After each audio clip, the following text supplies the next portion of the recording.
आदिवासी अध्युषित कंधमाल जिल्लार कोटगड़ एवं तुमुड़ीबंध ब्लॉक रे बीएसएनएल सेवा दीर्घ दिन है अचल अवस्था पड़ रही बाटे घाटे चर्चार विषय पलटि।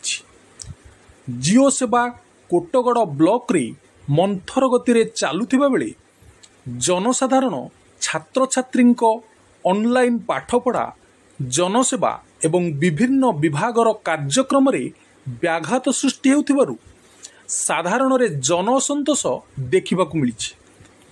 कोटगड़ परी तुमुड़ीबंध ब्लॉक रे मध्य एहीपरी अवस्था देखा मिली। कोटगड़ कॉलेज एवं तुमुड़ीबंध कॉलेज निकट रे कौनसी बीएसएनएल किंबा जिओ सेवा नथिबारु छात्र छात्री एवं कॉलेज रो समस्त कर्मचारी बहुत असुविधार सम्मुखीन होउछन्ति। कॉलेज रे ऑनलाइन रे पाठपढ़ा संपूर्ण व्याघात होउछि। कॉलेज रो ऑनलाइन रे कौनसी कार्यक्रम करिबा बहुत कष्ट होउछि। कोटगड़ एवं तुमुड़ीबंध ब्लॉक रो कॉलेज निकट रे नूतन जिओ टावर युद्धकालीन भित्तिरे निर्माण करिबा पई कंधमाल जिल्लापाल दृष्टि देबाकू टीके न्यूज मीडिया रो एडिटर कंफाउंडर सूर्यनारायण नायक निवेदन। मु डॉक्टर सुनील कुमार पात्र अध्यक्ष तुमुड़ीबंध जूनियर कॉलेज। आपन सर वर्तमान नेटवर्क समस्या रही आपन कॉलेज रे शह शह छात्र छात्री अध्ययन करछन्ती कोन कहबे नेटवर्क समस्या ऊपर? अच्छा हमर एक्चुअली वास्तविक कथा दीर्घ दिन हला आज को प्राय 5 वर्ष हला आमे ए असुविधार सम्मुखीन होछु। वर्तमान इंटरनेट माध्यम सबू ऑफिस कार्य परिचालित होछि। प्रत्येक दैनंदिन कार्य आम इंटरनेट डिपेंड करूछु किंतु आमे जिओ फाइबर लगेलु बीएसएनएल फाइबर लगेलु कौन से आमे फलप्रद पाउ ना। एठी गोटे ही मुख्य समस्या जे आमर नेट कनेक्शन नाही।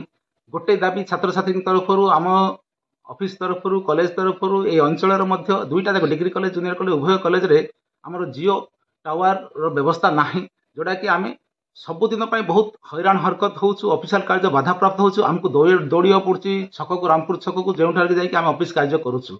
सो निश्चित रूपे जो आमर वर्तमान प्रत्येक दिन ऑनलाइन वेब क्लास होउछि जहा द्वारा कि पिला माने ऑनलाइन डायरेक्ट क्लास रो सेवा पाइबारु वंचित होउछन्ती जहा कि उच्च शिक्षा रे एक बाधा प्राप्त होउछि।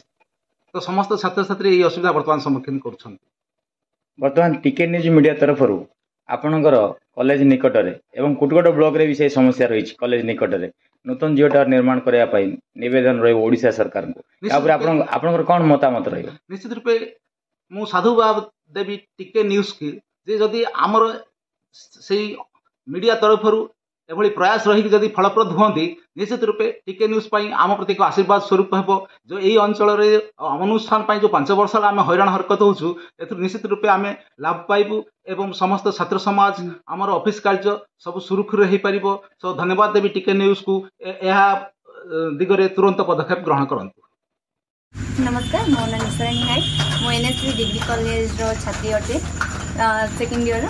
तो आमर जेहेतु नेटवर्क प्रॉब्लम रोचे तेणुक मोर अभियोग जे आमर कॉलेज एनएससी जूनियर कॉलेज और डिग्री कॉलेज मध्य गोटे नेटवर्क स्थापन करा जो जिओ नेटवर्क स्थापन कले आम खुशी हो कहीं आमर जिते डॉक्यूमेंट कार्य रही था आमको कला बेले बहुत प्रॉब्लम हो तेणुक नेटवर्क प्रॉब्लम होगा जो आम डॉक्यूमेंट काम हो पारे कि आम ऑनलाइन क्लास कर तेणुक आम अभियोग।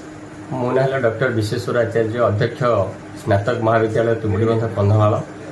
टीके न्यूज तरफ जो भाया गोटे प्रयास करा निहाती भाव में यहाँ अंचलवासी गोटे स्वागत योग्य और आमर जो डिग्री छात्र छात्री मैंने अध्ययन कर स्नातक श्रेणी से जो इंटरनेट आवश्यकता रही ठीक भाव में जदि पहुँची पार छात्र मैंने आमर आईएएस ओएएस जो स्वप्न देखुं आम बास्तवतार परिणत करूँ एवं छात्र छात्री मानकर जो गोटे विराट भविष्य को लेकिन जो इंटरनेट आवश्यकता रही किभली भाव में सफल हो पार यही आम टीके न्यूज माध्यम आम आमर अभियोग गुड़ाक छात्र छात्री मानकर असंतोष आम मानकर असंतोष एवं किभली भाव में जिओ फाइबर लगे ताहा लाइन गले पड़े जाउची एवं लाइन थिले बेले बेले बीएसएनएल भी संपूर्ण सुजोग आम पाऊना हाथछड़ा करिया पड़ुची। तेणु टीके न्यूज को बहुत बहुत धन्यवाद। आपन सर वर्तमान कौन असुविधा रही जिओ टावर पाउनी ଆପଣଙ୍କର BSNL ନେଟୱାର୍କ ବି ପାଉନି, ଆପଣ କ'ଣ ଅସୁବିଧା ହେଉଛି? ଆଜିକାଲିର ସମୟରେ ସରକାରୀ କାର୍ଯ୍ୟ ପ୍ରାୟ ଅଧିକାଂଶ ରହୁଛି ଆମର ଇଣ୍ଟରନେଟ୍ରେ, 80% କାମ ରହୁଛି।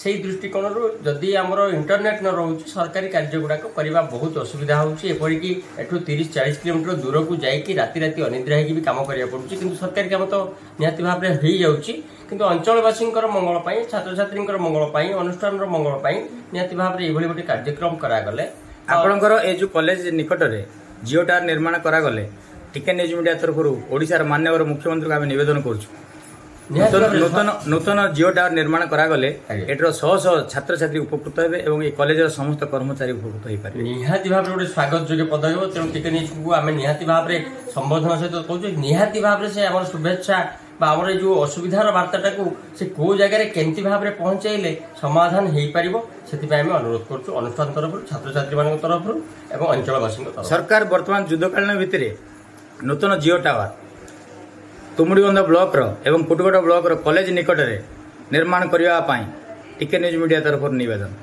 ନିହାତି ଭାବରେ ସ୍ୱାଗତ ଯୋଗ୍ୟ। ସେଇଭଳି ଜାରି ରହିଲେ ନିଶ୍ଚିତ ଭାବରେ ଛାତ୍ରଛାତ୍ରୀମାନଙ୍କର ବହୁତ ଅଶେଷ ମଙ୍ଗଳ ହେବ।